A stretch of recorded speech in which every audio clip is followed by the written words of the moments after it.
So basically what I wanted to do in my short presentation today was tell you a little bit about what one area of UNDP that I'm working in now is doing to follow up the recommendations of the report of the Global Commission that Michael and I served on. Basically, now I'm going to suffer death by PowerPoint. The lesson that I learnt in politics, and I spent less time in politics than Helen, but I watched it for a long time from outside Parliament. In the area of trying to get reform of the law in respect of key populations, it seems to me and to my colleagues that we very rarely get a majoritarian push for reform. It's often a case because of the unpopularity of many members of key or marginalised populations, that instead of there being a groundswell of support from the people, a demand for reform, instead what we have to do is work to sensitise and educate leaders, bring forth people who are already in politics or in public life, and persuade them of the case for reform. And this is particularly the case given some of the reactions that we see from lawmakers when the case is made. Sometimes they'll deny the evidence, sometimes they'll simply be ignorant of it, sometimes they'll reject it on religious, ideological or other grounds. And of course, we've seen egregious examples in the last couple of years of politicians deciding to play to prejudice for popular gain in the area of the rights of and the health of members of key populations. But if we can find leaders who are willing to build political capital and then spend it in order to encourage law reform that is beneficial to the health and rights of key populations in accordance with the recommendations of the report of the Global Commission, then I think we might be onto something. And this is where we've been trying to do some, what I hope you'll find interesting and useful work.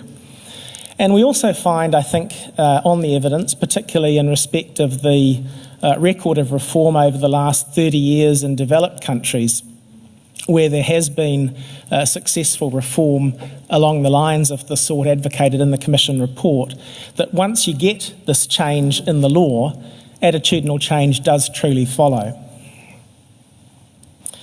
So just a word then about the UNDP's parliamentary programming. When I started about 18 months ago, the program had built up from a low base in the 90s to supporting or strengthening parliaments in about 68 countries. And if you look at the spread of the programming now, 7 projects in Europe or the former Commonwealth of Independent States, 24 in Sub-Saharan Africa, 10 in the Middle East and North African region, 18 in Asia Pacific, and 9 in the Caribbean and Latin America. You can see that there's actually quite a strategic mesh between where we're doing parliamentary strengthening and where there need to be interventions legally as per the recommendations of the report.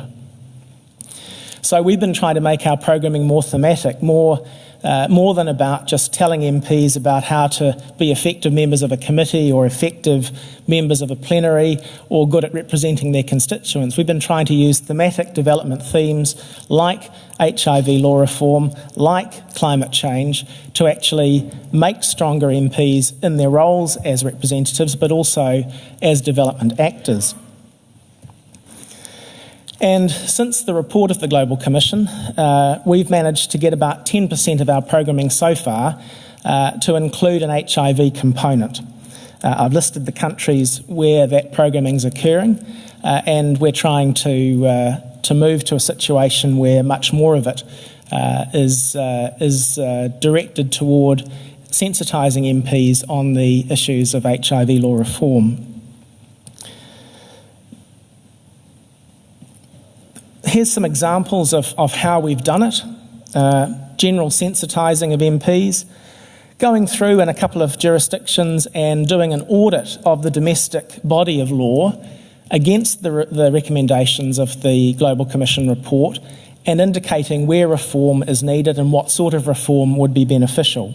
Sometimes even drafting that legislation where we've managed to find the entry point.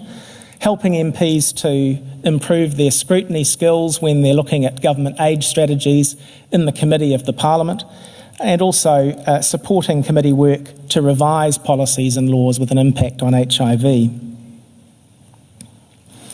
We've also been working to produce knowledge products with partners. The Interparliamentary Union has been one of the partners. We're also looking at other associations of parliamentarians so we can disseminate as much knowledge as possible to MPs sitting in their parliaments about what they need to do in this area. And Helen mentioned a couple of parliamentary events. We're reaching out to about 80 MPs who are either in Melbourne for this conference or who are attending these parliamentary events that we're sponsoring. And it's a really, the events are an intensive attempt to get MPs into a room to discuss the issues that are set out in the Global Commission report and then get them to commit to taking steps to reform when they go back to their home countries, and also talking about the sort of support they need from UNDP, UNAIDS and others to enact those reforms. And I just wanted to leave you before I close with an example of where we're thinking there might be a good opportunity to extend the programming. That's Tunisia. We worked very hard in Tunisia as part of our so-called Arab Spring or post-Arab Spring parliamentary programming. The Arab Spring actually started in Tunisia. It's the first country to have produced a constitution as a result of the upheavals that occurred there, and it did that with a lot of UNDP technical support. The constitution's pretty significant. It includes equal rights for women, religious freedom, a right to privacy, and you've got an interesting political situation there now where the deputy head of the largest Islamic party has called for decriminalisation of sex work. You've got a national aid strategy calling for decriminalisation of consensual adult sex in private.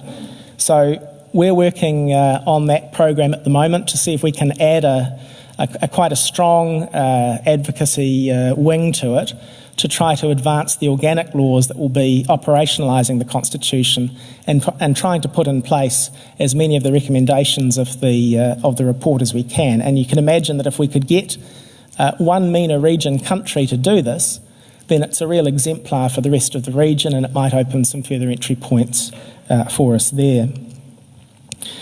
In conclusion, obviously there are some challenges to this sort of work. You can't just go into a parliament and say, now we're going to operate these programs whether you like them or not. You've got to have a sympathetic speaker or president of the assembly or clerk of the house to work on the programming with you and to agree to these components being included. You need the local UN system to be coordinated and behind you. And I think we need to do better at linking our programming to work with civil society to ensure that when we do identify MP champions, they actually do have some strong support where it does exist in civil society. And obviously, we also need you as activists to be telling us where there are entry points and opportunities that we should be exploiting to do what we can to make sure that there's more parliamentary action to implement the recommendations of the Global Commission. So if you do ever hear of any of those, or you know of any of those, or you come to learn of them, please send me an email. Thanks.